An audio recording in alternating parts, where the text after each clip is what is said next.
എങ്ങനെ നന്നായിട്ട് പഠിക്കുന്ന കൂട്ടത്തിലാണോ? രണ്ടുപേരുടെ ക്ലാസ്സിലെല്ലാരും നന്നായിട്ട് പഠിക്കും. 2.5 വയസ്സിൽ മാറ്റി കിടത്തിയതാ, ഒരു റൂമിലേക്ക് ആക്കിയതാ. അവന് 1.5 വയസ്സിൽ മാറ്റിയതാ. ഞങ്ങൾക്ക് ഉള്ളയുടെ ആഗ്രഹങ്ങള്. ഉറക്കത്തിന്റെ സമയമാകുമ്പോ അവര് തന്നെ റൂമിൽ പോയി അവർ ഉറങ്ങിക്കോളും. അങ്ങനത്തെ കാര്യങ്ങളൊക്കെ അതൊരു റുട്ടീനാവും. അതിലൊക്കെ പ്രാധാന്യം. പിന്നെ നമുക്ക് അത് കഴിഞ്ഞ ഒരുപാട് സീരിയസ് കാര്യങ്ങൾ ഡിസ്കസ് ചെയ്യാൻ പറ്റും.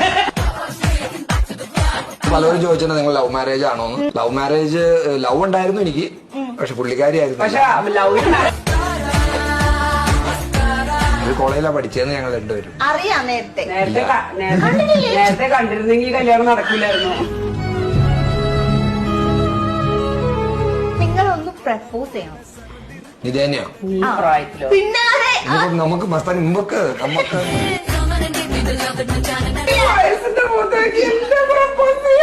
ഞാൻ വയസ്സനോ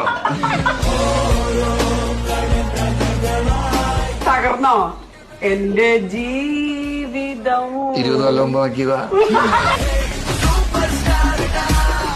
പൂവൊക്കെ പിടിച്ചു എന്താ ഈ അമ്മച്ചി ഇങ്ങനെ കാണിക്കുന്നത്?